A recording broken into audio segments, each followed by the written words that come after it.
प्रथम यज्ञ भूखंड धरा पे आर्य का आगाज है पावन संगम की धरती ये प्रयागराज है। पवन सिंह और खेसारी लाल का अपना कंपटीटर मानते हैं? मैं कभी कंपटीटर किसी को माना ही नहीं आता। 15 साल से लगभग मैं 6-7 हजार मैंने गाने गाए। हो सकता है गाया होगा, लेकिन मेरे याद नहीं है कि मैं कभी अश्लील भी गाया। हो सकता है अब या तो मैं अपना काम छोड़ चल के मैं दुनियादारी की फेरा लोगों ने सिर्फ सुना नहीं, दिल में बसा के रखा है। मेन बात ये है, सुना नहीं, दिल में बसा। हम भोजपुरिया जवान से सिकंदर सिंह इस वक्त सासाराम के ताराचंडी महोत्सव में आए हुए हैं आलोक कुमार जी, जो कि ये प्रयागराज से फेमस हुए थे, जो कि पहले बहुत पुराना गाना गाए हुए थे और यूट्यूब पर अपलोड किए थे, जो कि महाकुंभ लगने के बाद लगभग 45 दिनों में इतना रील बना ये पूरे भारत भर में फेमस हो गए, ये प्रयागराज के नाम से। भैया स्वागत है। बहुत बहुत धन्यवाद आपका। भैया वो गाना कब गाए थे? मैं ये 2019 में गाया था। अब ये जब 144 साल बाद जब महाकुंभ आता है, हाँ। तो मुझे तो ऐसा लग रहा है कि सिर्फ आलोक कुमार के लिए कुंभ आया। आप ही के लिए आए? हाँ, मुझे ऐसा लगता है, क्योंकि ये साक्षात आशीर्वाद है। और अचानक एक एक लोग की जुबान पे ये प्रयागराज है, तो आलोक कुमार का गाना ये प्रयागराज है, ये समझिए कि चमत्कार है, आशीर्वाद प्रभु से डायरेक्ट मिला है। अच्छा भैया, आप पहले गाना गाए 2019 में, तो उस समय तो बहुत कम व्यू आया होगा।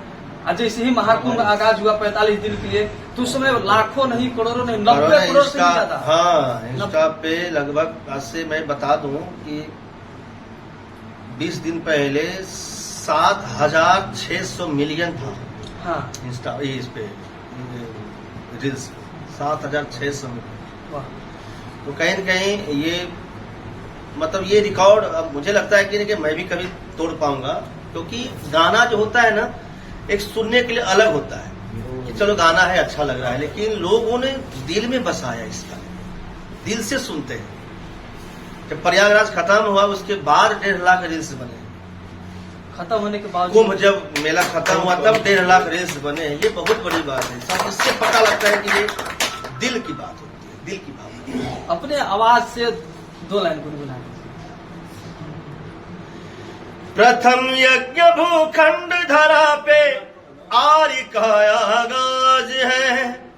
प्रथम यज्ञ भूखंड धरा पे आर्य का आगाज है पावन संगम की धरती ये प्रयागराज है, ये प्रयागराज है। बिना ऑटो ट्यून का इतना ये सुनने के बाद मेरा रोआ खड़ा हो जाता है आपका ये गाना। बिना ऑटो ट्यून का भी इतना सुंदर आवाज और सुरीला आवाज, कोई बिना म्यूजिक का। और जो वो गाना था ऑटो ट्यून था कि नहीं था? नहीं, एक्चुअली मैं जब गाया था गाने, तो एक्चुअली क्या होता है कि जैसे हम लोग जिसे गाते हैं, जो भी सिंगर है भोजपुरी के, चाहे मैं भी, तो भोजपुरी में ज्यादातर ऑटो ट्यून का प्रयोग होता है। हाँ। लेकिन मैं जब गाया था इसको, तो मैं बोला था ओम झा जी को, क्योंकि उनके म्यूजिक डायरेक्टर ओम झा जी है और एक्टर राजेश पांडे जी है, जो छपरा करने वाले। तो मैं बोला कि भैया ये साहब इस गाने पे ऑटो ट्यून का यदि आप प्रयोग कर देंगे तो जो मैं मेहनत किया ना, वो शब्द मर जाएगा, फिर मजा नहीं आएगा। फिर क्या कहते सॉफ्टवेयर पे चला जाता है, ओरिजिनल आवाज दब जाती है। लेकिन ओम झा जी भी ने ऐसा ही किया, मेरी आवाज ओरिजिनल रखा। और देखिए दिल में और कान में सबकी मुझ रहा है क्या ये गाने के बाद में पवन सिंह और खेसारी लाल का अपना कंपटीटर मानते हैं? शुरू से नहीं माना हूँ मैं कभी कंपटीटर किसी को माना ही नहीं आता। लगभग 5 से 6 साल पहले आप पवन सिंह के साथ स्टेज शो कर रहे थे। मैं सबके साथ किया, ऐसा नहीं है। मैं अपना कंपटीटर किसी को माना ही नहीं, क्योंकि मैं एक अलग सिंगर देखा जाए तो मैं इस सब दुनिया से अलग रहता हूँ। और मैं कभी कोई विवाद, और चाहे मैं किसी की बुराई, चाहे मैं किसी का शिकवा शिकायत में कभी नहीं करता हूँ। सबका योगदान है भोजपुरी इंडस्ट्री। तो मैं अपना कर्म करता हूँ, कर्म सबसे बड़ी पूजा है। और आज देखिए, मैं 15 साल से लगभग मैं 6-7 हजार मैंने गाने गाए।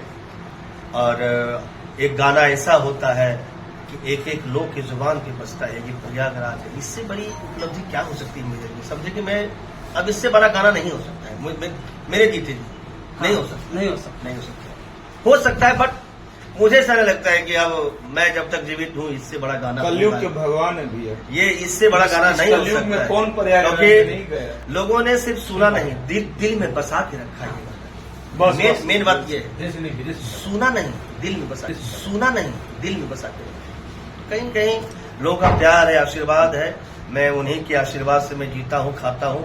मैं ईमानदारी से मैं सिर्फ कर्म करता हूँ अपनी भोजपुरी माटी के लिए, अपने बिहार के लिए, यूपी बिहार झारखंड के लिए मैं सिर्फ काम करता हूँ, कर्म करता हूँ।